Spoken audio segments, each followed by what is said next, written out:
آلودگی هوا به این زودی ها رفع یه پیش بینی بکنید چند سال دیگه هوای تهران مثل استانبول میشه؟ اگر خوب پیش بریم 10 سال دیگه هوای 10 سال تهران. دیگه. بله. البته ممکنه ما بگیم بین 7 تا 10 سال، یعنی که برنامه خوب پیش بره بین 7 تا 10 سال. ولی من این نکته رو برای شما بگم که ما سال به سال کاهش تعداد روزهای هوای ناسالم رو داشتیم. اگه جای وزیر راه بودین امروز استعفا می‌کردین؟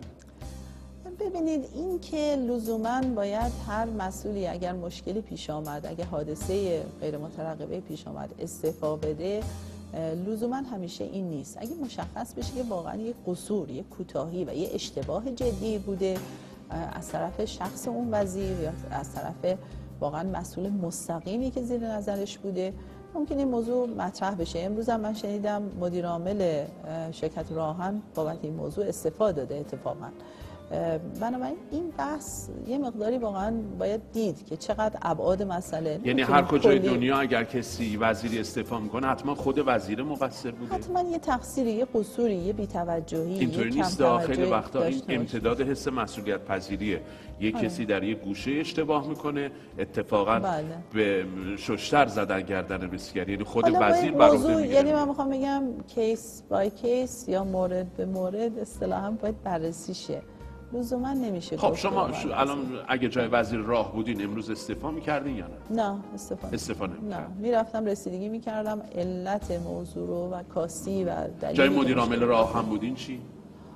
ببینید اگر واقعا تقصیر داشتم، یعنی بی‌توجهی کرده بودم، یعنی فردی رو منصوب کرده بودم که شایستگی لازم تو موضوع نداشته، بله حتما این کارو می‌کردم. یعنی فکر می‌کردم که من لیاقت این کار رو و توان این کار رو و در واقع اون اهتمام لازم به اون موضوع رو نداشته باشم. اتفاقا مدیر عاملی که استعفا کرد میگن جزو مدیر عاملای خیلی خوب، یعنی تحصیلاتشون هم خیلی مرتبط به حوزه ریلی بوده. خانم یه سوال سخت میپرسم. بفرمایید.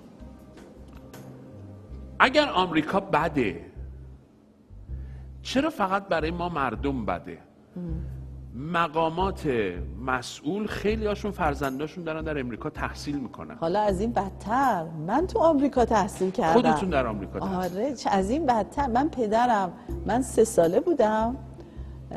پدرم بورسیه، پدرم از مرحوم دکتر تقی ابتکار شاگرد اول دانشکده فنی بود، بورسیه شد دانشگاه رئیس حفاظت محیط زیست بعد بله بورسیه شد از طرف دانشگاه. رفتیم آمریکا، رفتیم هم MIT ایشون فوق لیسانسشو گرفت، دانشگاه پنسیلوانیا دکتراشو گرفت و دکتراشو در مهندسی مکانیک سیالات گرفت از دانشگاه پنسیلوانیا. من از 3 سالگی تا 6 سالگی آمریکا بودم. خب همین. بله اونجا درس چرا ما نه ببینید آمریکا تو بحث تحصیلات، تو بحث کار، من فکر می‌کنم بالاخره خیلی انتخاب می‌کنن برن اونجا تحصیل کنن.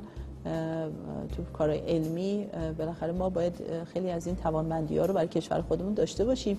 خیلی از افرادی که مسئولیت دارن، مدیرن تو کشور، ممکنه تو اروپا، تو آمریکا، تو کشورهای دیگه، ژاپن، من معاونی داشتم که تو ژاپن درس خونده بود، هیچ اشکالی نداره. من فکر می‌کنم نه اشکال سیاسی داره نه اشکال شرعی داره که افراد بخوام برن چه این افراد فرزندان مقامات باشن چه خودشون مقامات باشن. یه موقعی بالاخره درس خوندم، ولی من میگم مقامات وظیفه دارن که امکانات علمی تحصیل در امریکا رو در داخل کشورمون فراهم کنن، نه که بچه‌های خودشون رو بفرستن آمریکا درس بخونن. اولا بچه‌ها ممکنه خودشون حق انتخاب داشته باشن.